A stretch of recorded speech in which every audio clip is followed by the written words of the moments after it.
Okay, hi everybody. This is Joe from Blue Manchu again. Welcome to another edition of Card Hunter Versus. Many of you saw last time the first attempt at this. I suffered a deeply humiliating and wounding defeat at the hands of my arch nemesis, Ben Lee, who's the art director at Blue Manchu. I've been sulking over this for the last week, and as a result of it, I spent a little bit of time thinking quite carefully about how I would exact my revenge. And so one of the privileges of making this game is having access to all these incredible people who are both working on it and playing it. And so I have gone to recruit some help in getting ready for my rematch with Ben. And so I'd very much like to welcome to the podcast Lance, who some of you will know if you play multiplayer. Lance is currently the #1 rated multiplayer Card Hunter player, which kind of makes him the reigning Card Hunter champion. Hello, Lance. Hello. How do you do? Welcome to the podcast. I'm doing well. Thanks for having me. Good. Well, we're very excited to have you on, and I'm actually obviously incredibly excited to get lots of tips from you on how I can build a deck to beat the hell out of Ben Lee and exact my revenge. So without further ado, let's get into it. So as you can see, we're in the multiplayer lobby here. I'm going to go into the multiplayer keep and just give you a little bit of background about my party. As you can see here, I have a starter deck. I chose the Adventurous starter deck, which I think is a good vanilla starter deck. On the left, I have my characters from my campaign that, as you can see, the highly imaginative Joe 2 and Joe 3, demonstrating the meager ego that exists within this game designer. I'm going to. Last I had a little look at this party beforehand, and basically what I've got is I've got the 3 starter characters, and then I have a bunch of equipment over here from the game. I've played through the whole campaign, so I have a bunch of stuff. So the first sort of thing I want to ask you, Lance, is obviously Card Hunter has a huge amount of stuff in it, a lot of equipment. Like, how do you go about, like, when you start thinking about a deck? Like, what is your sort of thought process, and how do you sort of go about sorting through all the equipment? Well, generally, I try to think of a singular item or a singular card that I want a character to either utilize or to just embody that this is what this type of character is. Right. Uh, for example, I created a character that was a volcano maker and just rain down volcanoes like nobody's business. Right. So you're saying the secret is to take a very sort of singular approach to your strategies, and to think of every sort of character is really sort of built around a single item. Yeah, either a single item or a single concept. Yeah. Another thing is I've had several warriors that had almost entirely step cards, as every single attack card possible was a step card. Right. Okay, that's interesting. So this deck is a very generalized deck that you have in front. So if we look at the warrior. He's got a bunch of equipment, but he's basically a bunch of damaging stuff. I tweaked him, so I added 2 legendary items that I got in the campaign. So I got the Tenderizer, which it's got 3 strong hacks and 3 shredding strikes. I added Darun's dagger, which has got a penetrating lunge, 2 strong hacks, and a weak strike. And then to sort of balance that out a bit, I added the simple dagger. So one of the things I've noticed you posting about in the forums is the importance of mobility in this game. Like, would you like to talk a little bit about that? And that's what I've tried to counter here by adding these step cards. Yeah, now mobility is perhaps the single most important feature in any deck. If you can't get into range with your enemy to deal damage, then you're stuck. And really, why have the character on the board at that point? And you feel pretty helpless. And so step cards, primarily for warriors, are the most useful card, I feel. Right.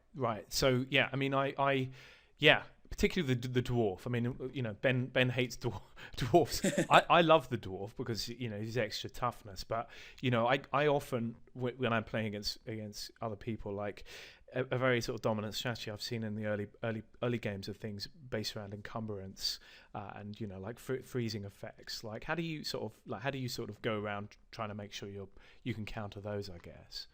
Now, one thing that I really like to focus on any build is traits, generally beneficial traits Yeah. that don't have necessarily the most importance, or they're not necessary for the build, Yeah. but they just add in a cycling factor so that I can get negative Right.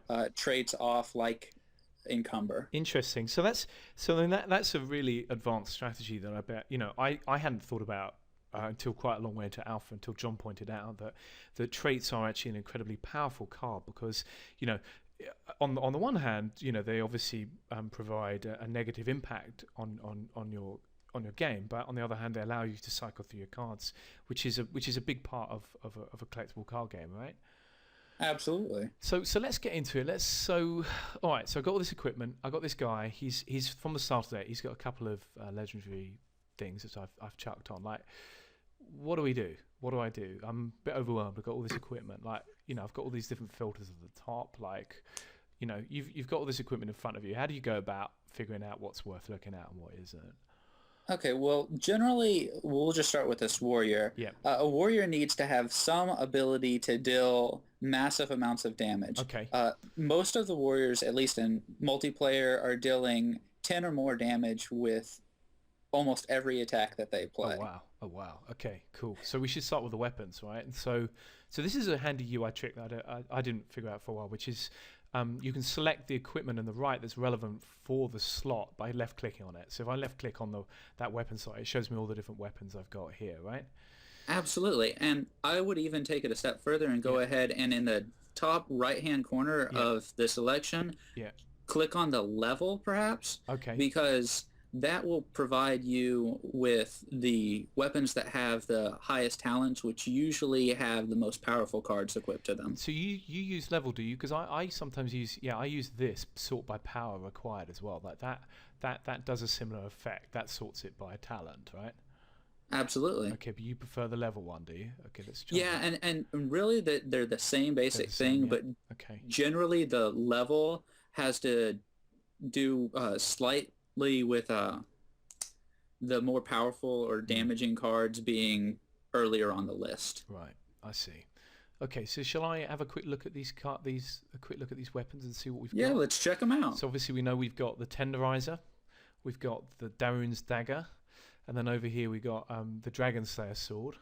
I believe that's a drop from one of the epic adventures, from one of the treasure hunts. I'm fairly confident it is because I have one too. Yeah, and I've seen that, but I have also got another one that's dropped somewhere else before I've seen that. So we got Warrior's Axe, which looks sort of pretty standard, sort of a chopping with a bit of shredding strike. It's very hard to say that. Simple Axe, similar sort of thing. There's got the Balanced Rapier, Hefty Chopper. So not a great selection so far. I'm looking at. I've got a pretty sort of average selection of things here. Okay, here we've got some good things. We've got the two Acrobat's blades that look like they've got two mighty hacks. That's the sort of card you're talking about, right? Absolutely. Yeah. Okay, Glimmering Sword, 3 of those. That's got a mighty hack as well. Okay, a couple of step cards. Singing Glaive. Now, the Singing Glaive actually has a Vicious Thrust, which is one of those really powerful step cards, because not only is it step and a decent amount of damage at 7, but it has that penetrating ability, which just allows you to void your opponent's armor and can deal some devastating damage. So you think that's one of the better attack cards in the game, do you? Indeed it is. So I think there's been a lot of talk in the forums about the Rage Blood Dagger. Is the Rage Blood Dagger that has a bunch of those on it? It is, and it's actually a rare that's found in, I believe, the Dwarf starter, the Dwarven Fury. Yeah. Or Fierce Dwarfs. Yep. So that's a good play. That's a good deck, and that has a couple of those cards, doesn't it? And that's I had a deck in Alpha that I had a bunch of those, and it really used to upset Ben because it really helps counter the difficulties that dwarves have with movement. Okay, so you like that. Let's keep an eye on that. So would you equip that? Do you think that's worth equipping? Yeah, it's better Uh, than the legendary stuff that I've got. I would go ahead and actually put it down at the bottom, where the area you can actually drag Oh, items okay. to the bottom down there, so you Mm, can help plan your deck a little better and figure out yeah, items that you may want to use or yeah. may not, but gives you a smaller selection to try to choose from. Okay, so I've dragged those in there. Let's keep looking and see what we got. So, yeah, so not a crazily exciting bunch of weapons here, but quite a lot of movement. Quite a lot of movement things. Yeah, so this is what I got to when I was looking at this before. So we've got these glaives and we've got we've got these legendaries. So what do you suggest we do here? Well, I would go ahead and well, let's look. I like to start with the martial skill Okay. actually Oh, on interesting. dwarves. Really, is that what you do? See, that's an Yeah, interesting way of doing it. Okay, that makes total sense. So what we have here is we've got the common martial skill, which is impaler, penetrating stab, and puncturing stab. Not that exciting. but it's got that penetrating, so definitely Hmm. something to keep your eye on. Okay. Should we see what else we got? Let's see. What are you looking for when you're looking for a martial skill? Now, the Savvy Attacker, I Mm. actually recently got my first Savvy Mm. Attacker and was just thrilled to find Mm. another card that has Team Run that isn't a pair of boots. Right. Because that Team Run just comes in so useful Does it? because it pushes all of your other allies, especially with when combating against Encumberer, Right. because an enemy can quickly encumber a dwarf and then put some lava underneath them and fry them post haste. Right. And so a team run can really counter that. Yeah. So this is something I learned at great pain, which is that one of the dominant strategies in the early game has been people using terrain affecting spells, and it means that if you don't move, if you don't have a movement card left in your hand, you get crucified. So I think John pointed this out to me. These cards, the sort of team run cards, the cards that give that benefit to the rest of your team, allow the rest of your team to move, are incredibly powerful. Yeah. Absolutely. I mean, it's a card that effectively is three cards in one. Yeah. Yeah, three movement cards, right? So that's a great card. So let's keep an eye on that. What else we got? So I think that's the same card that we're currently using. Bruiser with a couple of bashes. Slicer with chops. Okay, two slices of frenzy aura. Okay, there's another movement card, a quick step with slice and a bruiser. Okay, so on and so forth. Okay. I should really go to the shop at some point and sell a bunch of these, do you think? I don't know. I have yet to sell a single item that wasn't a treasure. Is that right? See, that's interesting. So you keep everything, do you? As an Absolutely. interesting I'm a strategy. bit of a card hunter hoarder. Right. Well, and yeah, I mean, I think that's sort of what I do. It does create a bit of a problem with searching through. So of all these cards, which of these do you think's best? Do you think this Savvy Attacker is the best card? Absolutely. I mean, Let's it do that comes then. with not only the team run, Uh-huh. which is effectively three cards in one, but you're also getting two trait cards, Yeah. which just cycle through your deck even faster, as well as give you decent abilities. Okay. Let's go with that then.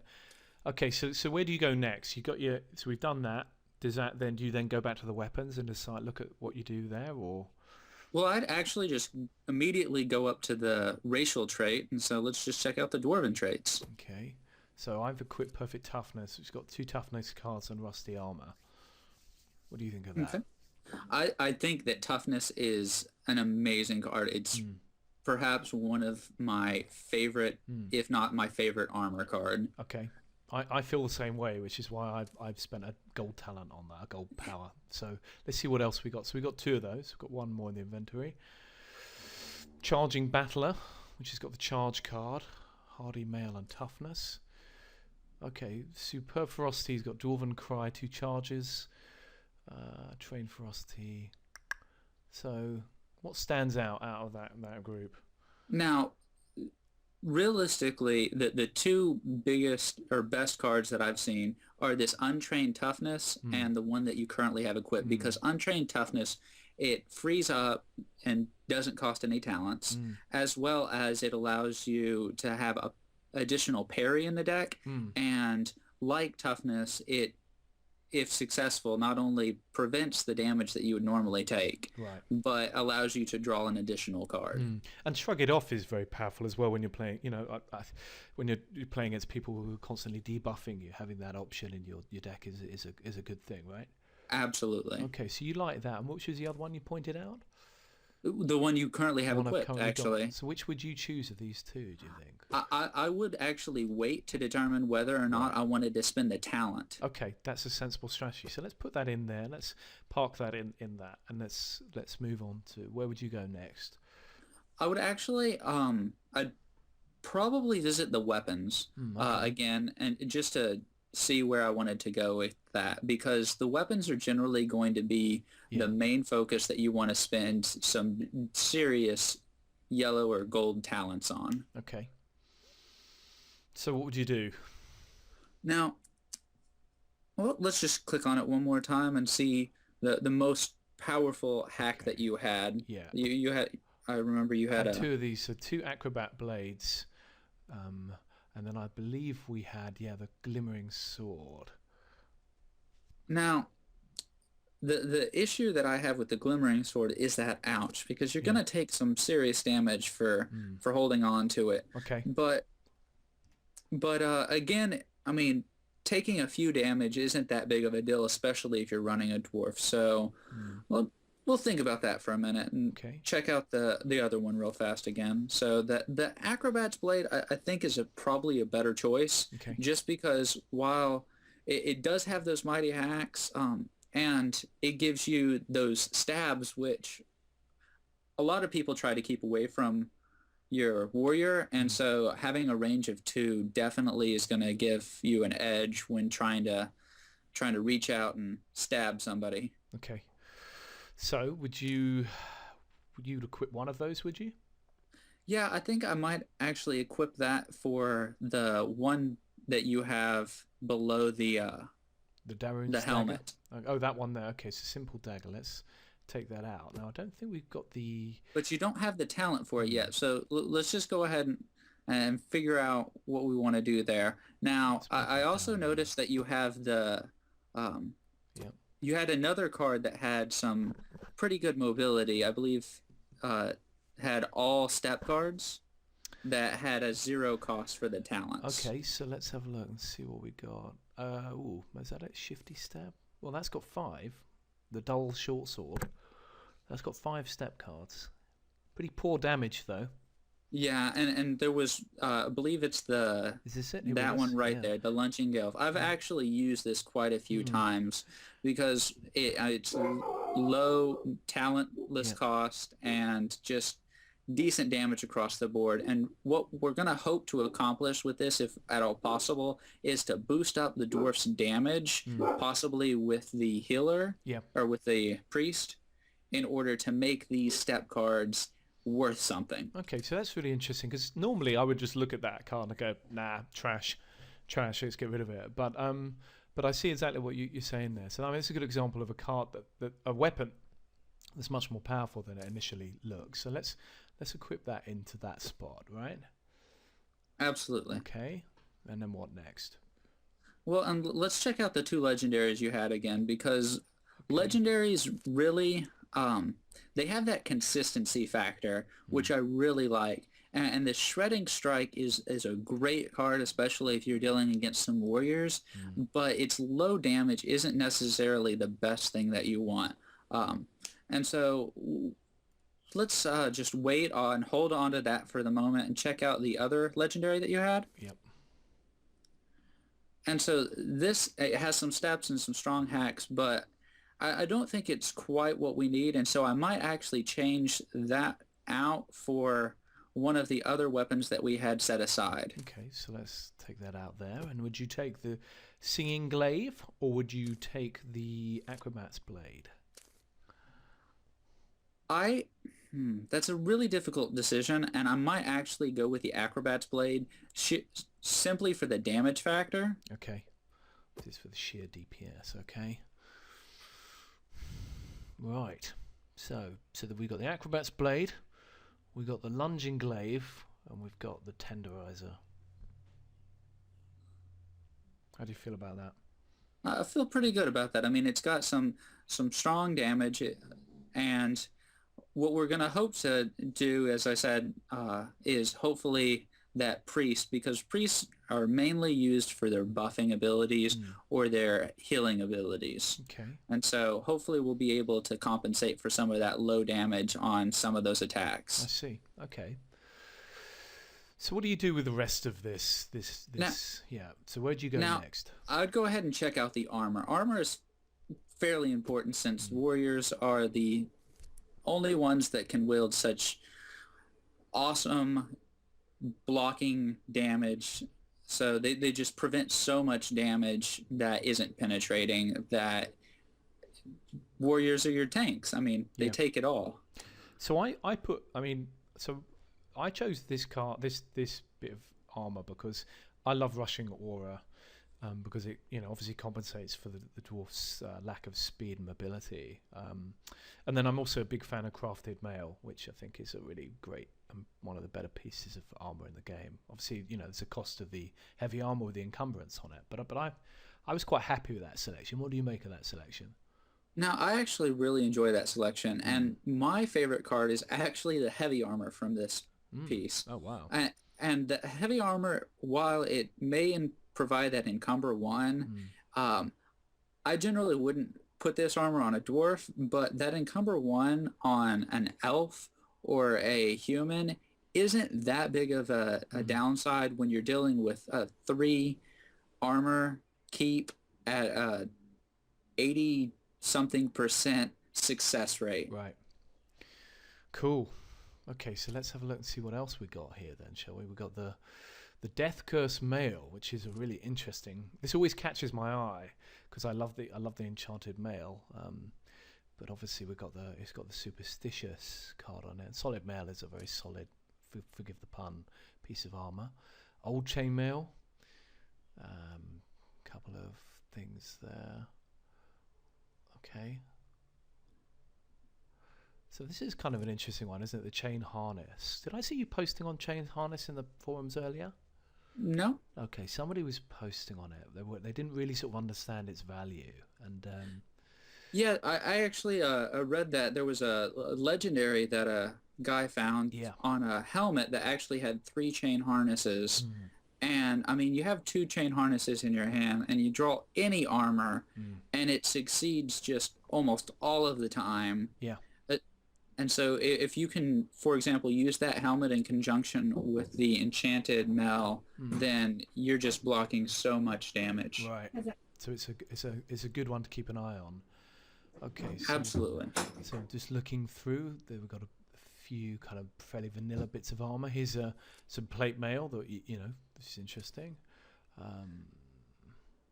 Stop me at any point if any of these catch your eye.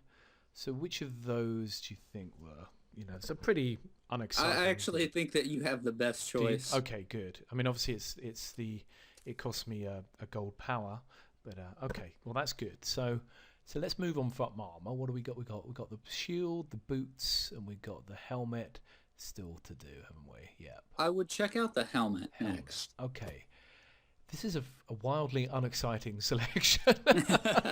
I'm not sure why I've got this. I think probably because I lacked talent, so I needed to just to fill something. But obviously this has got the quick reactions card, which can be a really nice card.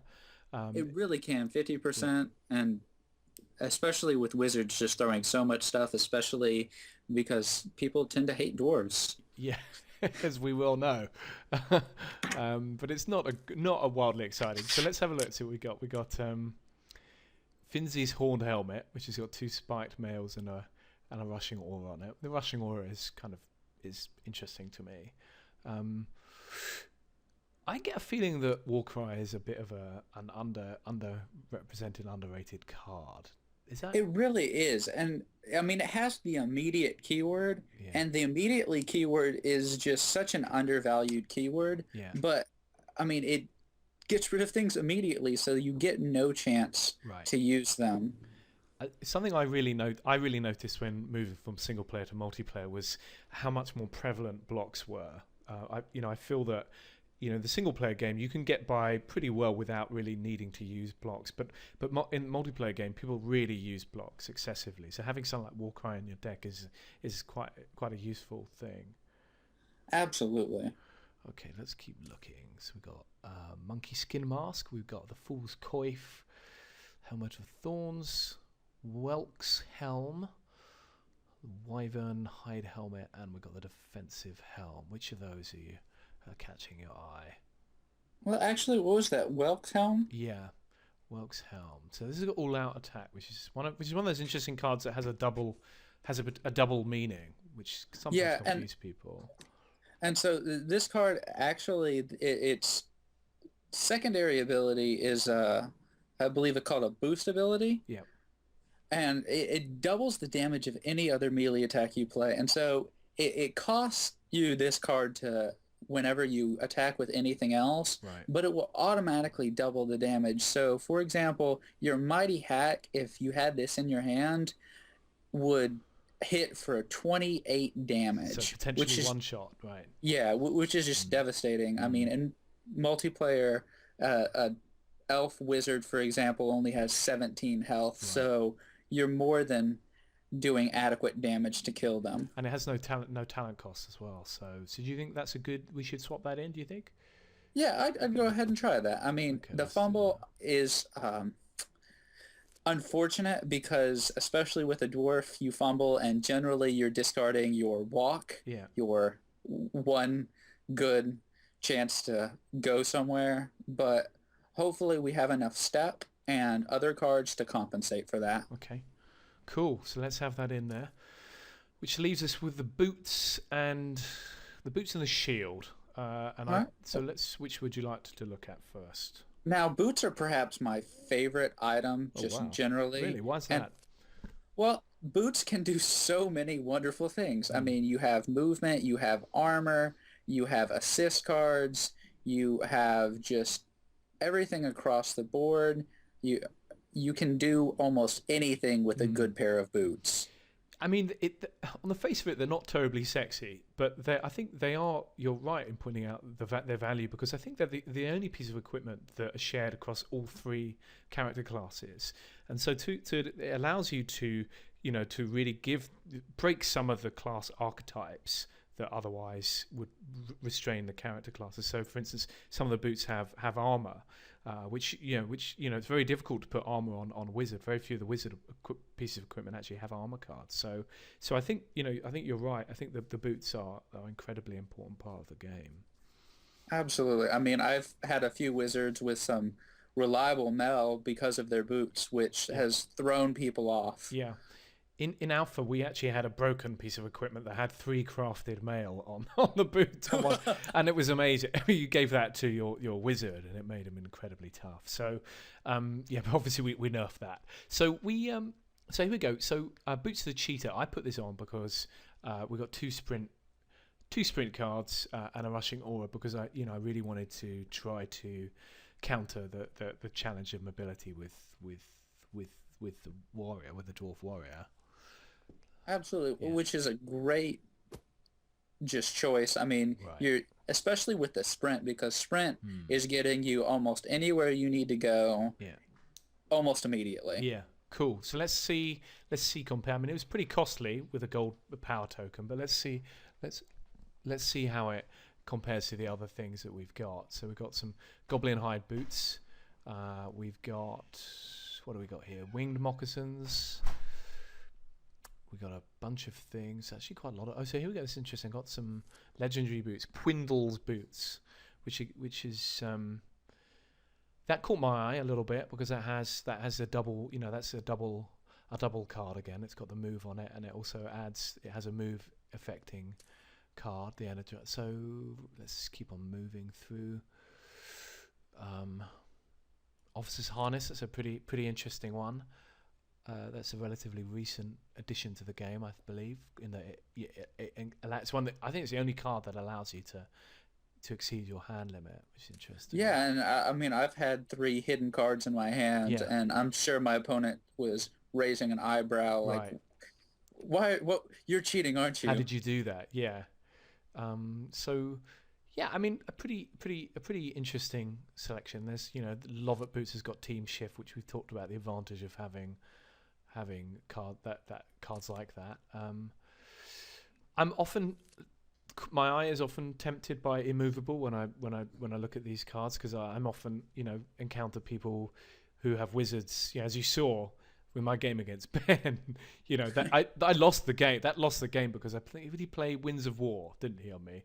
And Yep. if I had And immovable, then that would have stopped. That would have stopped that.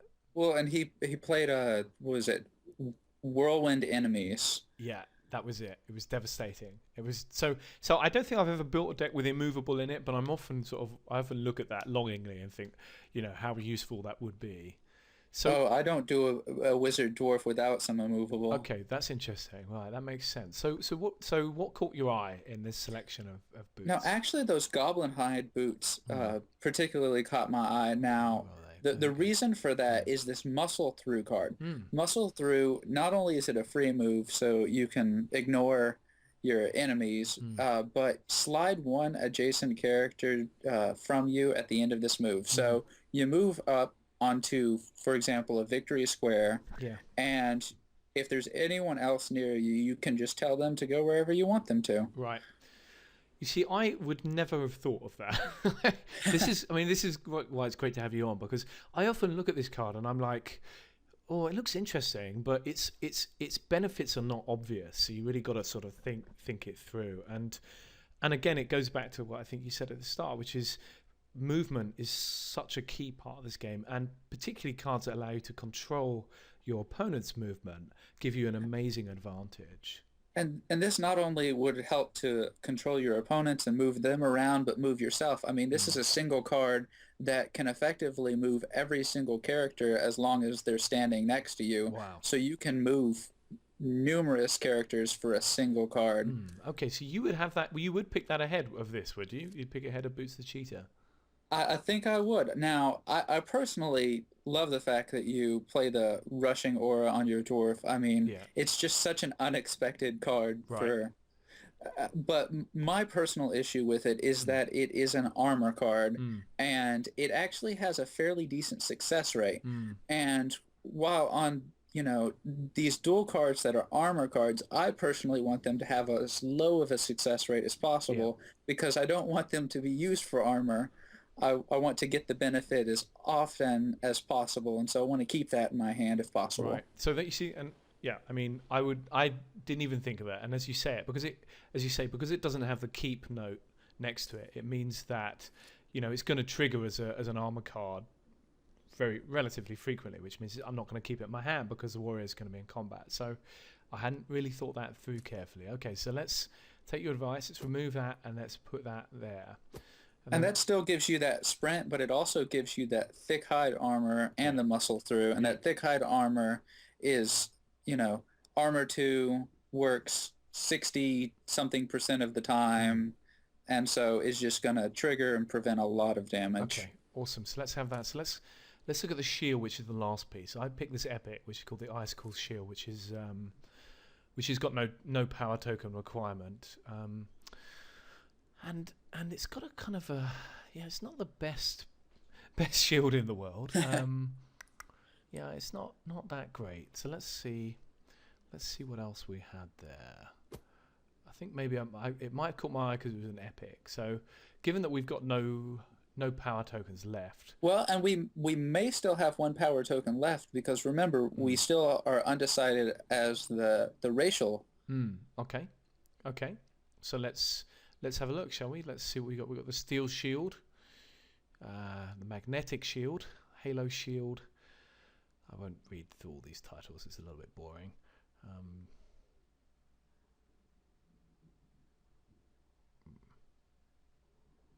okay.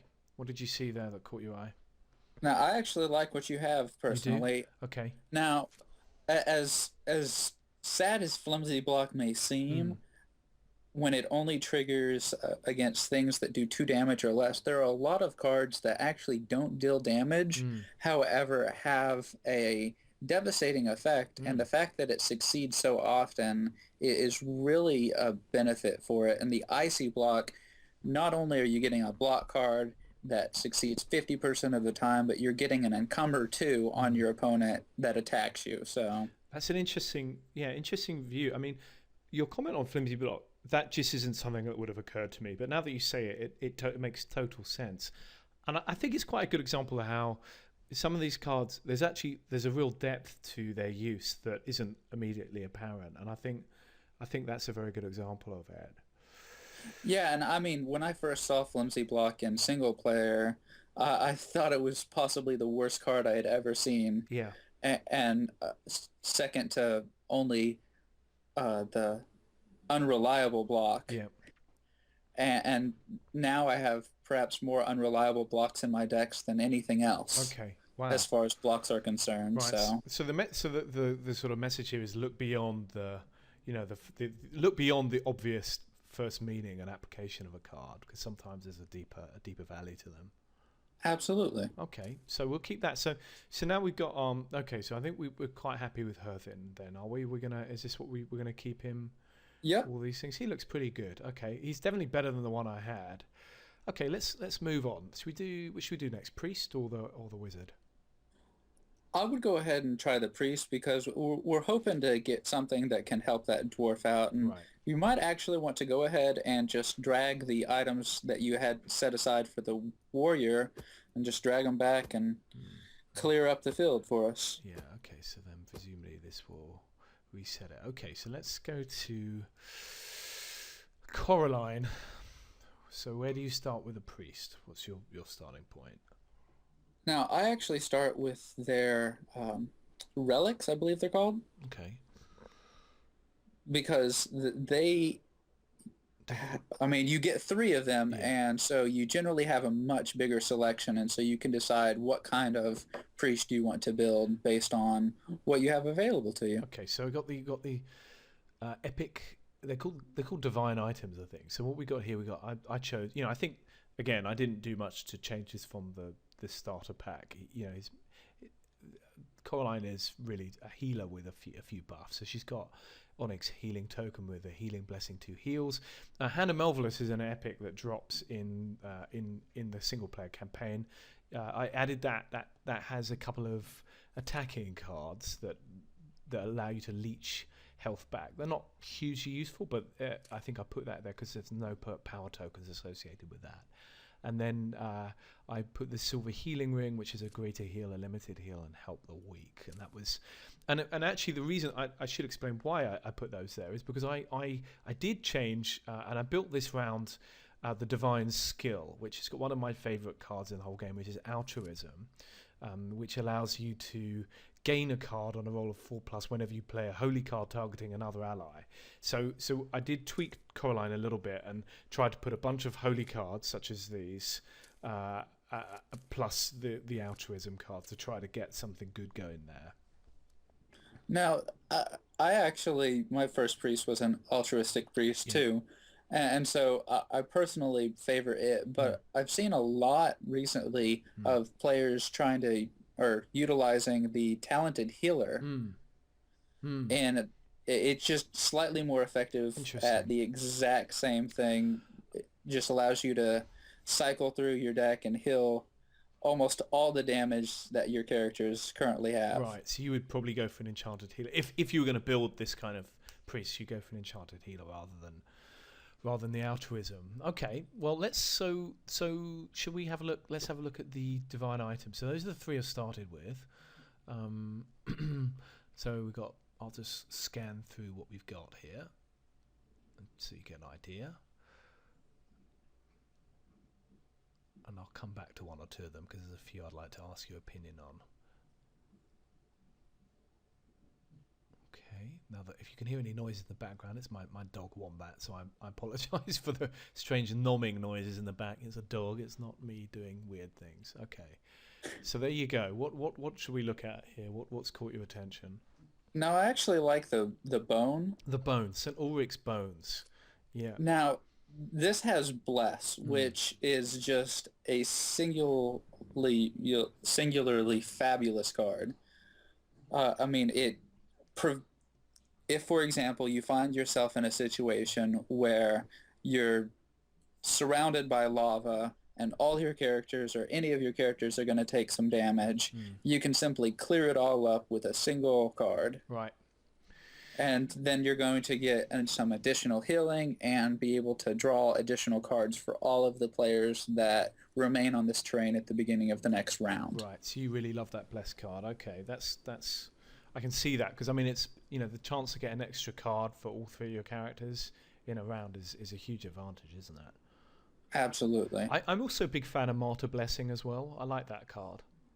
Yeah, and actually the recent nerf I'm quite happy with that made to where Miter Blessing only works against your enemy cards because it was starting to get some serious abuse. Well, I believe Pesato discovered an awesome build where you could play damage cards against your own characters, and using Martyr Blessing, it meant it would go into an infinite loop. Right? Was that it? I didn't actually play against it, but it was essentially an unbeatable build. Well, yeah, and I mean there were actually a few ways to stop it. The only ways to really try to counter that would be to hold off on your encumber and your halt cards if you had any, because a priest is the only class currently that is actually has any halt cards possible for them. Right. And halt is just a devastating attachment. Okay. So, Cleansing Ray, I guess we should talk a little bit about Cleansing Ray as well, shouldn't we? Absolutely. Now, as you said before, I mean, just the prevalence of terrain in multiplayer is extraordinary, and the fact that this Cleansing Ray allows you to remove the terrain as well as draw a card is just a great benefit. Okay, so let's get some Oryx bones in, shall we? So let's put that in, or let's put it here, shall we? So we know we've got it there. Which of the others should we look at? I'll just scan through them again so you can see what's going on.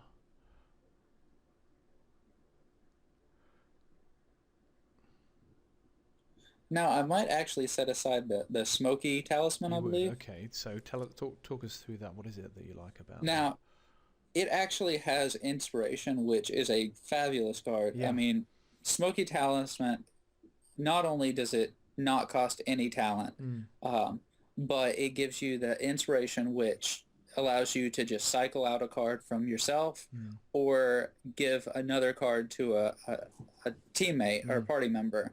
And you also get this demonic feedback. Now, demonic feedback does have harsh repercussion, but if you can compensate with some good armor, then you're just getting 2 cards for 1, and that's a great exchange rate, if I might say so. Right.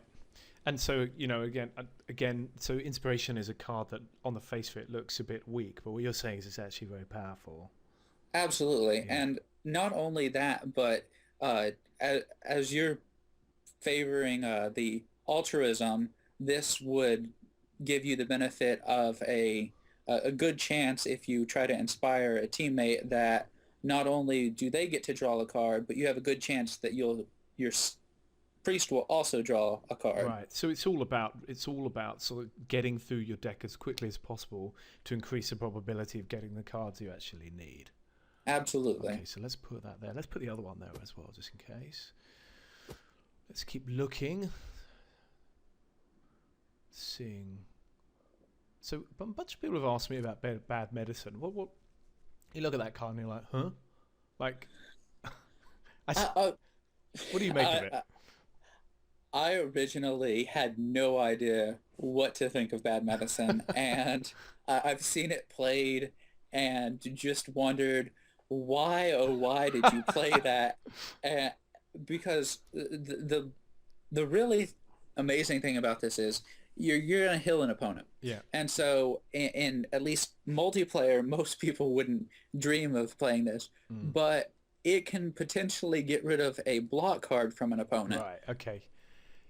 Not only that, but when you use it against an opponent, you generally want to try to target an opponent that has full health, Right. because that way they don't get the benefit of the 2 health, but they still take the 4 total damage over the next 2 rounds, 2 damage There you each. go. So you look at a card that on the face of it looks terrible, and have to give it a little bit of thought, and you actually come up with actually quite a good application for it. Okay. Okay. Let's keep looking. So, what do you think we should use as our third one potential? What should we put aside?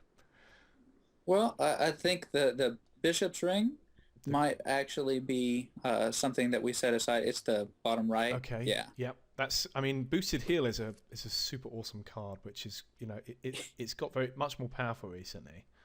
It really is. I mean, you have a decent chance to almost negate a good amount of damage. If your opponents are trying to ping you to death, well, they can just suck it, because, Yeah. well, unfortunately, you're going to continue to heal, and not only that, but you're keeping the card, and so any card that's reusable and that either has the keep keyword is going to be a favored, Hmm. as opposed to a card that can only be used once. Okay. Cool. Yeah. So let's put that there. And so, what do you want to do? Do you want to keep looking, or do you want to make some selections, or? Yeah, I'd prefer to keep looking, Okay, because let's do that. especially with the divine items, I want to try to figure out if I need to use the talents there or not, or Yeah. where I need to use the talents specifically in the priests that I make. Okay. So where do you go next? I'd actually go ahead and go with the skill. The skill. Okay. So we talked about. So I got the one with 2 altruisms and the greater heal. Let's see what I've also got available. So I've got this, that, bunch of that. Not a, okay. This is talented healer that you were talking about earlier, which is actually quite a new card to the game. That wasn't in the alpha build. Okay. What do you think? Now, I actually like what you have. You do? Yeah. Uh, for using one talent, Mm. I mean, having the Greater Heal, which has an amazing range, you can target yourself, and Right. you're healing 8, It's huge. which, I mean, if you even look at your own warrior, 8 health back is countering one of his decent attack cards. Right. So, A quarter of his health. It's big. absolutely. Okay. So you're going to keep that there. Okay. What would you move on to next? Well, let's go ahead and check out the armor that you have available. Right, let's check that. So I did something controversial here, but I like Martyr Blessing a lot for some reason, because I my primitive understanding of card games is that that getting through the deck as quickly as possible to draw cards is a really important thing. So I like the Martyr Blessing, so I that's why I put that on there. Let's see what we got available. We got okay.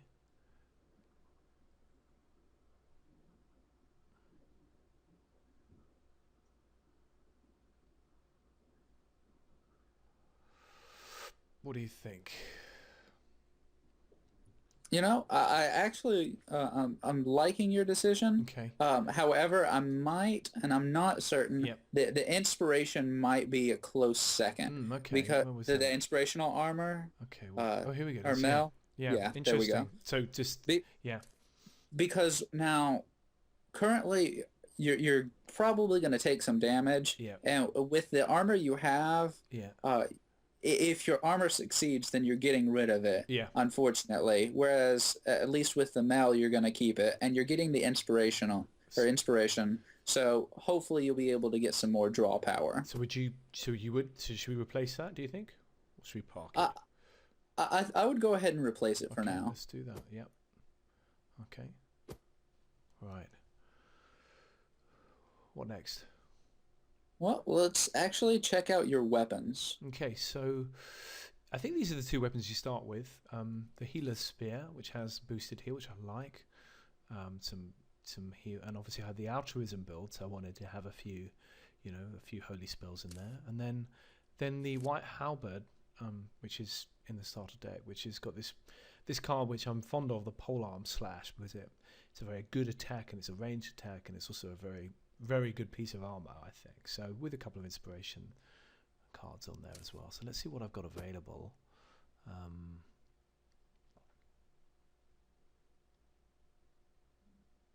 Not a very exciting selection, I'm afraid. What is that? Okay, and then Now, this duality mace, recently there, and as long as I've seen it, this impenetrable nimbus has been abused and used. So you're a big fan, are you? I am, and unfortunately, the AI hasn't caught on Yeah. that if impenetrable nimbus is on an AI unit or on a character, that means that they can't take damage. Right. And so the AI will continue to wail on an invulnerable opponent. Right. So you would definitely have that card by the sound of it, wouldn't you? Definitely have that piece of equipment in the game, would you? Well, I would highly consider it. Now, I actually like what you currently have equipped. Yeah. Not only are you getting the heal cards, but those stabs are dealing decent amounts of damage. Yeah. And so, I mean, you're dealing 5 or 6 damage at 2 squares away. It is just, it's really what a warrior needs to be doing. Right. And so the fact that your priest is doing it is just great. Right. Yeah. Like I wanted to have the ability to do some damage. I mean, obviously the priest is your backup fighter, and at times he's going to have to fight. So I definitely wanted to have that ability. So would you keep these weapons, you think, or would you? I absolutely would. You wouldn't. You're not. You were tempted by the duality mace, but you decided. Now the duality mace. My issue with it is the touch of death. Now the touch of death is an amazing card. It gives you penetrating, and it can deal as much damage as ×2 the cards in your opponent's hand. However, if you get down to it and your opponent spends enough cards to get into your proximity to actually use this card, by that point in time, in my experience, they don't have enough cards to make this worth it. Yeah. Okay. All right. So let's leave that on the side, shall we? And what have we not looked at? We've not looked at the shield. Let's go there. Oh, I've got a horrible shield. Look at that. That's pretty horrible. I think that was a running out of power tokens situation. Let's see what else we have. Hit the deck. Okay, yeah, I think this was these have all got power token requirements. So I think I was trying to find something which had no power tokens. So it was a bit of the best of a bad bunch, I think. That was what my thinking was. Yeah, I definitely, I mean, your other choice is the banana shield, and the banana shield is a very specific card. I mean, that Halt is really horrible, right? It is just devastating. Yeah. The only reason that, in my opinion, you would ever want to use the banana shield is if you had armor with actually arrogant armor. Right. I actually have a warrior with some arrogant armor, and he uses a banana shield. That makes sense to me. I've often looked at that arrogant armor and thought maybe I could build my whole warrior, really a powerful warrior around that equipment. Yeah, the issue is that at the beginning of the game, before you've drawn an arrogant armor, the first round, you get a hit the deck, and suddenly you're stuck. You're instead of getting whirlwinded somewhere, you're stuck in place, and you don't get a move. But I think an interesting. I mean, that again, that's an interesting example of how thinking of equipment in tandem with other pieces of equipment is so important, because this piece of equipment on the face of it looks like a terrible piece of equipment, but when you as you have done, apply it and combine it with the arrogant armor, it actually becomes quite powerful. Absolutely. Okay, so let's leave that in situ, and then we've got the boots and we've got the armor. So we know we've done the armor, so we've got the boots left, and I think... And we have the human skill, actually. Human skill as well. So let's check out... I would go with the human skill. Okay, here we go. So I chose the shuffle team. This one because it had shuffle team on it. Because as we discussed, I've lately realised it's very powerful to have these kind of cards that allow me to move my allies. So, and I also didn't have any power tokens that I wanted to use on that. So that's the one I chose. Let's see what we have. I think that's the same one, isn't it? Yeah, untrained command. This requires a power token, as does that, as does that, as does that, as does that, and as does these two. So that was kind of really limited there. Absolutely. Now, actually, you actually have the leadership card on the one on one of I those. do, yeah. This one here. Do you like that card? Now, I started using this back before I saw anyone else using it, and it is an amazing card, and I've seen it used and abused, and people play, one or two of these a turn Yeah. just to cycle out all of their movement cards Yeah. with their warriors that are already within range, Yeah. and then just start welling. So would you rebuild this character to allow him to use that? Now, I don't think so, and that's simply because I don't want to waste the power token on Yep. the character as it is, because I want to try to save that if possible for those divine. I keep forgetting what they're called. Divine items. Yeah. Yeah. Okay. Yeah. And so let's go ahead and check out the boots. Okay. Again, I had no power tokens, so I made a fairly uninspired selection. 2 rusty armors and a dash. That's not too bad, actually. There's a pretty decent bit of armor, and the dash is helpful. Let's see what options we had available to us. Not very much by the look of it. Now, I'd go with those possessed shoes. I personally favor the possessed shoes. Yeah. Absolutely. Because of the immovable, or? Exactly. I mean, you're getting a trait that is a great trait, and I mean, there was no unfortunately, doubt was there about that? You're getting a shuffle, which unfortunately is not great. But cautious sneak, in addition, is another, while very specific type of move card, because you can only move next to blocking terrain. You do get the full 3 movement. Right. Would you have that rather than the holy boots? Yes, I really would. Now, unfortunately, I personally don't like weak armor. Yeah. Also, that uses a power token. I've just noticed. Yeah.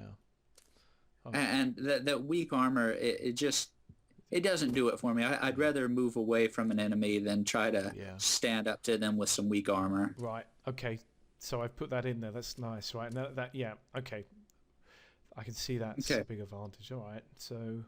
So we're just going to go ahead and revisit those divine items and see what we want to keep, because I definitely want to put those bones in there. So we're going to use the power token on the bones by the looks of it. So that means we're probably going to have to lose this, right? Yes, we are. Okay, so let's get that over there and put the bones in there. That gives us... We've got 2 smoky talismans we put to one side. The bishop's healing ring, which we're probably not going to be able to use because of the talent, and that we're not using that anyway. And so then we've got Hand of Melvillus and the... What is the armor again? The armor is 2 inspirations and a mail. Now, the armor is actually only using a blue a blue talent. For some reason it's showing it as yellow, but you're right, it's just using a blue one. And so you might actually be able to trade out rings if we decided that we wanted to do that. Yeah. And so let's look at the other ring and just compare what we have there. This one here, the healing ring. Now, I mean, you're getting on all 3, both items, both rings, you're getting your altruisms to trigger, but you're getting a boosted heal here. And so what are you getting on the other ring that you you personally would favor, do you think? Is that greater heal worth a... heal, yeah. So I guess it's just that greater heal, isn't it? Although that's I see. So that's also a blue talent rather than a gold talent. But the boosted heal is amazing. We have established that it's an amazing. So we could swap that out. So that sounds like you think we should swap that out, right? I would go ahead and do that. Okay, yeah, I can see the logic. Oh, is it actually allowing us to do that? Let's see. There's something weird going on here. Where did that? You might have to move the armor. Yeah, we saw some UI bugs. Let's have a look. Let's do that. Yeah, you're right. That's what happened. So It was the... Oh, the bone now, because you Oh, I somehow see. managed to. Yeah, mess that around. There you go. All right, that looks nice. I feel good about that. So then you think we should place Hannah Melvillus with a smoky talisman? Um, you know what? I actually don't. Oh, interesting. Now it's a really hard decision. Mm. It's really 50-50 because you're getting some decent damage with this, but I would go ahead and replace it because unfortunately we weren't able to get what I was hoping for with any mass Mm. frenzies or anything of that Yeah, nature, which right. would help to definitely boost up the damage Yep. ratio of all of your characters. But we'll go ahead and go with the smoky, Okay. just so that you have more altruism chances to trigger. I'm just very partial to the Hand of Melvillus because it references a classic Dungeons and Dragons artifact, which I won't mention here, and it was an idea that probably one of my worst ideas in this project, and so I'm always a sucker for it when I see it. I'm like, I've got to have that. But I think you're right. The Smoky Talisman is going to be much more efficacious for this character. Okay, so Absolutely. here we go. So we got our priest done by the looks of it. So you've gone for a sort of an altruism healing buffing build for this guy, right? Well, yeah, and just trying to get as much altruism in there as possible Yep. while still being somewhat lethal. Right. And adding the inspiration and the immovable was definitely a good thing. Okay, cool. Let's move on to Tinerva the wizard, shall we? So Tinerva is from the starter deck. Again, I think I've probably replaced about a quarter of her items from the original. And what I did with her is I think I went for a very sort of classic um, electrical an electrical ranged attacking build. So with her weapons, we got these potent sparks. We got the silver first staff, which was an epic I found in the game. We got a bunch of 4 electrical attacks there. And then we have the mighty Spark Ping staff, which has got. I'm never quite sure if that is a typo. I think we've had a long argument about that. Uh, But that has 3 uh, awesome mighty sparks on it. yeah, I've read a few Yeah, uh, things about whether or not it was a it's typo. one of those things that none of us can remember if it was a deliberate typo or not. But then we decided we actually quite liked it, so it stayed in because it was so silly. So there's that, and then of course with those two, I look to boost that with the arcane skill, which is a spark generator and a spark inductor, and an additional mighty spark. So it's in some respects quite a vanilla build for the wizard. But I thought, I thought it was a pretty safe one to go for. So where would you like to start looking? With the wizard skill. Yeah, so this is interesting. This is your common theme, which is to go for the arcane skill and then build back from it, which is kind of the opposite of what I would normally do. I'd go for see what weapons I have, but I can definitely see the good sense of that. So let's reset this. Okay, so here we go. So we have a set. So we have the advanced electromancy, which I've selected already. We have superb sparking, which is somewhat similar, but with an additional attack rather than the trait. So we have some burning things, which I looked very closely at, experimented with. Some more spark stuff. Yep. Okay. I think you already got what you wanted, Okay. what you needed. Yep. I definitely had a look at the Kindle. I'll show you some of the stuff that I was looking at before. I couldn't quite pull it off. There were some interesting weapons. Let's have a look at the weapons, shall we? I think it was, where is it? I was really tempted by, let me have a look. Let's do this slowly so that you can see.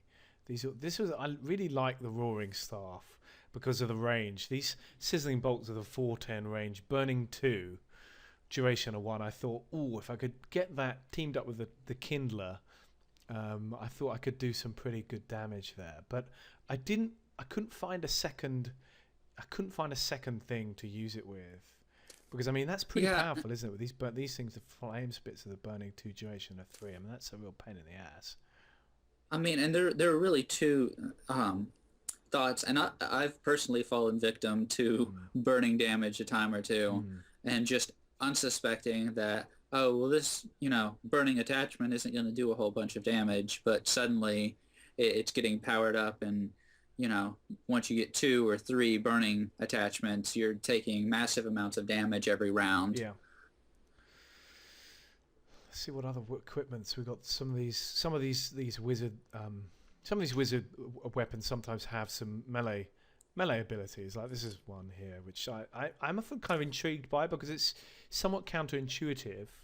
But I'm sure there's an interesting strategy in there based around that because it's definitely got the surprise factor, right? Yeah, I actually noticed in your game against Ben, Mm. he utilized a Mm. nimble strike on his He wizard. did, didn't he? The crafty bugger.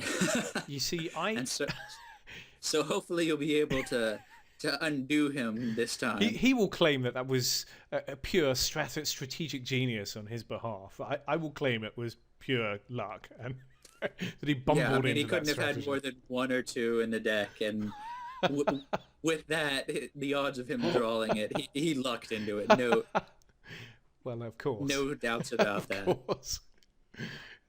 Here we go. So nothing. Yeah, I mean nothing hugely exciting here. Like the card the weapon I really want to use is this roaring stuff, but I can't find a way to really make it work.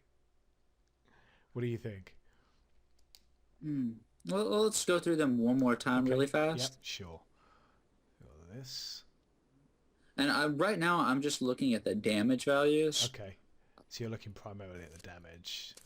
Yeah, and because realistically, a wizard's going to be great at any range. Yeah. Um, Right. and so generally, you're going to get one or two cards that have a 6 or higher Yeah. range. But more than likely, you're not going to utilize that full range on most maps. Yeah. And so your opponent's going to get in your face regardless. And so you'll be able to do something, Yeah. hopefully up close. Right. Now, I think what you have Yeah. might be the best choice Right. for you. Yeah, I mean, I think I need to get back in and grind to get some better stuff. I think it's okay, but it's not it's not earth shattering. It's got decent damage output, and like I'm not going to surprise anybody with anything here, am I? Well, not necessarily. We still have some Yeah, I'm not. some more cards to add to the I'm deck. not going to let myself down though. That's one.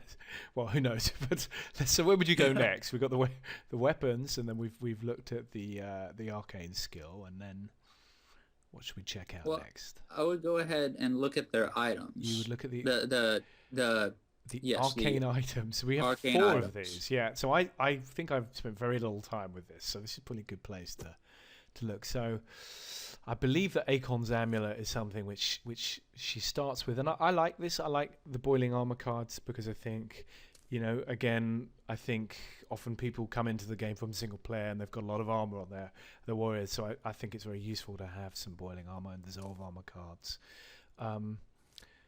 This card, Brainfire Orb, I have because I like Wall of Fire, but I'm not sure that it's a particularly effective use of that gold talent. And then I have Burning Bangle with a couple of hotspots, which I very much enjoy because I think also they really infuriate your opponent, which is it's a psychological impact as well. I know Ben gets very angry when I use these against him, so I need to critique a card both for its actual value in the game and its value in the psychological aspect of the game as well. And then I have the Red Iron Ring, which is a hotspot and an arcane spray and a force blast. So a bit of a ho-hum selection. There's no sort of real theme there collecting those things together. So let's see what do you make of those? Well, I noticed that most of them have a hotspot or some form of lava train, and so Right. generally that's going to be the number one damage output from any wizard is going to be their train attachments. Right. And I found that obviously that's one of we've talked about it on just 20 minutes ago, is that it's one of the big challenges of shifting from single to multiplayer, and I find that I can feed on novice players because they're generally not prepared for that. That's not something you really encounter in the single player game very much. Is the terrain effects. Oh, absolutely. So that's what I use there. Let's see what I've got in my inventory. The bracelet of elements, which catches my eye because it has cone of cold, which I think one of my there are two criticisms I'm going to say. I'll point out the second one in a moment, but I don't think I use encumbering cards enough. I think they're very powerful. We got smoke bomb, which I don't ever use, and I think earlier in the game's evolution it was a pretty overpowered thing. I think we recently nerfed it to some degree, but I've seen people use that very effectively. What's your take? Yeah, and it clears up terrain quicker and in a much larger area than anything else. Oh wow! You see, that had not even occurred to me. That completely makes sense. So it's that you're using it as a way, essentially as a sort of way of cleansing the terrain. Absolutely, and with the one of the latest updates, you can actually use this to remove or override the difficult terrain temporarily, so that you can quickly terrace large areas with ease instead of having to stop every other moment with some hindering terrain like or difficult terrain with what is it, the cave-in? Yep, cave-in. And other things like that just immediately go away. Wow. So yeah, super powerful cards. I've got that. I've got Ring of Smoke, which is very similar.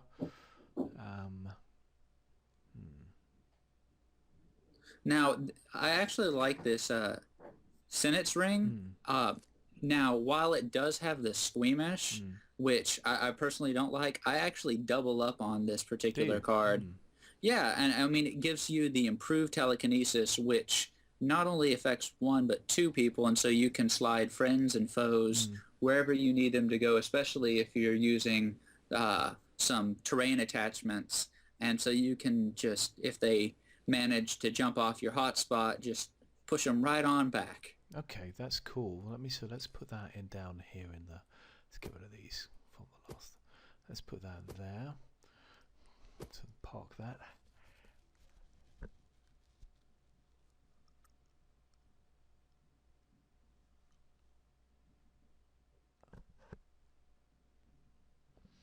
So, what do you think? Well, I'm liking that cone of cold. You are, yeah. This one up here. Yep. I highly favor and pretty much won't use a wizard who doesn't have at least one uncumber card. Okay. And so I would there. definitely try to finagle that in there somewhere. Yeah. Now, I actually, you have that bangle on your wizard already. Which one is that? This one here, the burning bangle. Yeah, the burning bangle. Yeah. It is, in my opinion, the best talentless or non-talent costing arcane item in the entire game. I can see that. I mean, it's common, and you're getting 2 hotspots. Just fantastic. Cool. So you would definitely keep that, would you? Oh yeah. I mean, I have a level 1 wizard trio that uses those to great effect, and I've beaten quite a few enemies in the single player using that party. Yeah, I bet. And what else have we got? We got this, we got the Brainfire Orb, which is a gold talent. We got the Akon's Amulet, which is the blue talent, and Red Iron Ring, which is a blue talent. And then we've got the Sensate's Ring, which is a no talent, and the Bracelet of Elements, which is a gold talent. So which would you replace? Well, I'd go ahead and get the Bracelet of Elements in there for what your only choice I'm seeing of. Actually, what kind of robe do you have on? Because I don't think that you're actually utilizing the blue talent there. So the robe is a blue talent. And I'm using Cotton's Wizard's Robe, which adds, because I really like the Arcane Aura, which gives 2 damage to any magic cards you play. Absolutely. And so we're going to probably have to move that off temporarily so that we can reset the UI. There you go. Yeah. That's interesting. Seems to be. That looks like a bug, but it's showing as a major power token, but it's actually on the card is showing there's a blue token. Okay, well, we'll have to work around that. So, what do you think? Well, I would go ahead and get rid of the Acons, actually. Okay, let's go with that. I mean, it's beneficial, but for the most part, armor isn't your biggest concern. Okay. And we can put that, the Sensate's Ring, would you put that in there? Well, actually, I would go ahead and use the bracelet of elements, there you go. Yeah, there you go, it's reset. Get that Talon in there. And would you put Sensate's Ring in instead of the Red Iron Ring or the Brainfire Orb? You know, I actually wouldn't. Okay. And the reason, although I really enjoy the Sensate's Ring, I mean, you already have the Bengal in there, and so you're getting the benefit already that you really want or would use the Sensate's Ring for, which is the hotspot. But wouldn't it be nice to have the improved telekinesis to be able to move people onto those hotspots? I mean, I suppose it's an extreme strategy, but when I look at that, I'm like, ooh, that would be awesome to be able to do that. Yeah, it's really a difficult decision. Yeah. My issue is the squeamish. Yeah. Because while, I mean, you're getting... I would go ahead and trade out the squeamish. Yeah. Or the Sensate's Ring for the Bengal. For the Bengal, you'd change it for the Bengal. Yeah, I would change it for the Bengal because... Not the Brainfire Orb. Now, the Brainfire Orb is going to get rid of the armor that your Acon would have normally. Okay. But it can also get rid of any potential threat. Because Perplexing Ray is one of those fairly an underrated card, right? You look at it and you think, oh, well, is that really that great? But it can be incredibly deadly in certain situations, can't it? Absolutely. Okay, so we've done that. So all right, we've shifted that in there. So that's what we got. Those are our 4 arcane items. We've had a look at the... Should we have a look at the robes? Because we just looked at it briefly. We didn't actually look at what else I had available. Like, I somehow I never managed to get this to really work out. I don't know why, but I love this arcane aura. I think it could be really deadly in combination with this sort of ranged electrical attacking build that I put together. But let's see what else we have. I like Bloodfoot robes because I often look at, Path of Knives, again, is psychologically infuriating because people always forget that they got it. Absolutely, and especially if you can push an enemy around. Oh, wow, that's even better, right? Now, I'm drawn... So this is one that I had not noticed when I was putting this together because I love Resistant Hide. This is, I think, one of my favorite robes. Yeah. Because you're getting 2 whirlwinds and both varieties, because there are instances when, for example, at the beginning of the game, you just can sit back and pass and let your opponent waste a few move cards, and then suddenly whirlwind, and they've wasted a few move cards, and now you can move how you will. Now, you're leaving a lot up to chance, but at the same time... it can be really devastating. As we saw in the game against Ben. Indeed. He actually won the game. Not that I'm bitter or sour about it, but it definitely had a major impact on the game. My heart went out to your wizard. It was not what I wanted the world to see with my first televised game, God Hunter. But there you go. All right, so we've got Hornblast Robe. Now, Hover deserves a little mention, doesn't it? Because this is one of those cards that when I first saw it, I was like, nah, don't care about this. But then as I've been crucified by terrain more and more, I've realised that having a couple of Hover cards in your deck is really powerful. Now it is indeed. However, I personally favor the what is it? The Dimensional Transporter? Yeah, I've got some of those. Yeah, Dimensional Traveler. Here we go. Yeah. Dimensional Traveler, which just allows you to step off before you take the damage and gives you the chance to move slightly and hopefully get the edge or retreat if necessary. Right. So again, that's a sort of again one of those cards that looks a little bit underwhelming when you first look at it, but is potentially incredibly powerful. So let's keep looking through. I've actually got some quite good robes here. So what are you leaning towards when you look at this? What would you put in? While I do like the robes you have on with the Arcane Ore, just for that additional damage. I really feel that a Mm. wizard needs, if you're going to have a wizard in your deck, Yeah. you need at least one whirlwind of some Yep. kind. And so I would You go for the go Tempest with the Robes. Tempest Okay. Robes. Yep. Okay. Yeah, I can see that. I think, and a criticism of myself when I build these decks, I go for I go for the very obvious. I generally go for damage dealing. That's my sort of. My head is turned by the obvious cards, whereas I can see. I look at that and I'm like, yeah, I can see that being incredibly powerful. Okay, let's go with that then. And then did we look at? No, we didn't look at the uncommon elf skill. And I think this is probably going to underwhelm us because I really struggled to find anything to put on this. I have, yeah, really dull card. And then I think it was because I'd used all my power tokens up for other things, and so that was really the only thing I could put in there. And I didn't feel that anything else was useful enough to warrant. I think that looking at your arcane items one more time. What was that ring? Not the Senate's ring, but the other one Let's have a look, shall we? that you had equipped. Oh, that I had equipped. I have no idea. I cannot remember. Let's have a look. What do we have equipped? Sorry. The red one. The red one here. The red iron ring. There you go. I would get that. You would get rid of it away and throw in the bangle so that you can free up the talent and get some elvish insight. Okay, which you okay, that's interesting. So you love that card, do you? Even though it's going to help my opponent potentially? It's going to cycle out. So you draw a card immediately for that, and non-elves, I mean, interesting. Most parties contain only one elf.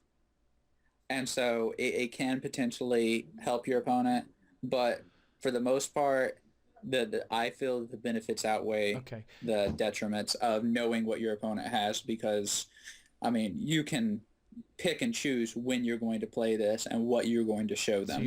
So you're looking at that as a really powerful cycling card, really, as a.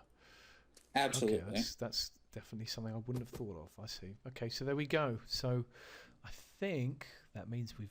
The boots are the last thing that we might want to... So I put the disintegrating boots on because I wanted my wizard to have a bit of armor, because he's always getting killed very quickly, and I thought, well, he's an elf, so he's pretty quick anyway, and so I wanted to put... I usually put armored boots on my wizard to try to give him a little bit more staying power. Is that a sort of a sound thinking? Well, to an extent. However, the only issue I have with that is that your rusty armor is not a keep armor. Good point. And so because of that, I mean, it'll be good once, and then it's gone. It will have disintegrated like your boots. Yeah. Hence the name. So let's have a look and see what we've got. So we've got no talents. These unfortunately are all cost tokens by the looks of it, don't they? Yeah. Okay. Yeah.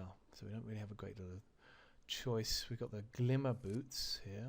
That is what I would go with that hands with you? down. Okay. Even with the squeamish. You're doubling up on your squeamish. So I feel that doubling up on a squeamish is not doing you that much more damage. If you have a trait that is a detrimental trait but doesn't hurt you that bad, if you can double up or get as many as possible, it's not hurting you any more than it already is. Okay, so let's get rid of the disintegrating boots and let's look the glimmer boots on, shall we? Should we just see if there was the best, there were anything else left? I don't think there was. No, I think you've... Yep. Okay, that makes total sense. And so you still get a good armor and a good movement with that as well. Yeah. I believe that we may have completed the party. It seems that way. So what do you think my chances are next time, Lance?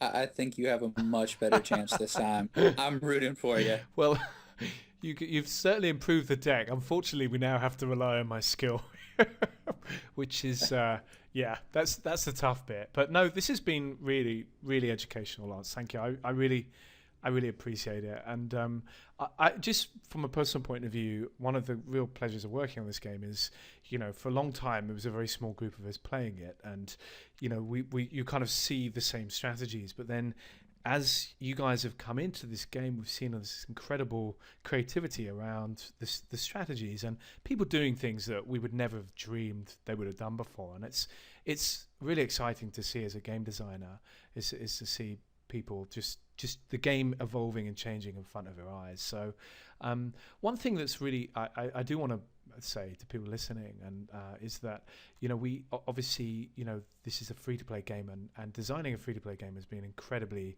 difficult, doing it in a sensitive and careful way, so that we don't disrupt the balance has been mind-bogglingly difficult. And I think one of the things that's really noteworthy about you, Lance, is I understand that you've not spent anything on treasure chests, so everything you've got, you've basically got through playing and grinding the game. Is that right? Absolutely. Yeah. I haven't spent a single dime on treasure chests, whether it be pizza or gold.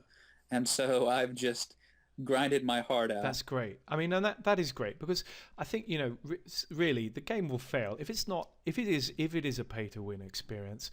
It will fail because there's nobody really wants to play something where people can, the guy next to you is going to beat you because he's got more money than you. So it's a very difficult balance to strike. So it's heartening to me as a designer, because I listen very carefully to the commentary and the feedback and the concerns that people have on the subject. And so I think the biggest disproof of the accusation that it is pay to win is that you are dominating your top of the board without throwing money at the problem. So let's hope that we can continue to make sure that's the case, because we want to make sure this is a super balanced game. So look, I can't say thank you enough, Lance. This has been really awesome, and I really want to get you back on as well at some point and actually play you. I must say that when we talked about this originally, I was going to play you, and I did chicken out because I was kind of waking in the middle of the night in a cold sweat thinking of the terrible things you were going to do to me at Card Hunter, and I thought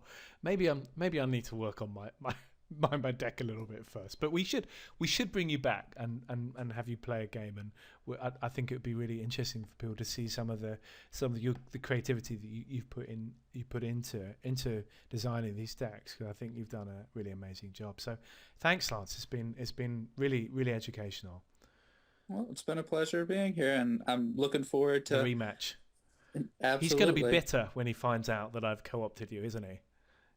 I hope so. You know what we should do? I've completely buggered this up. What we should have done is built an all-dwarf deck. Because he hates dwarfs, and so we should have built an all-dwarf deck, because then as soon as we got the game going, he would have been on the back foot. He would have been so enraged that we would have had a psychological one step up on him, right? Absolutely. Next time. Lance, thanks so much. It's been a real pleasure having you on. And to everybody listening, thank you for joining us this week, and very much look forward to having you on board again and to having the rematch with Ben sometime. So thanks for joining me, and we'll see you soon.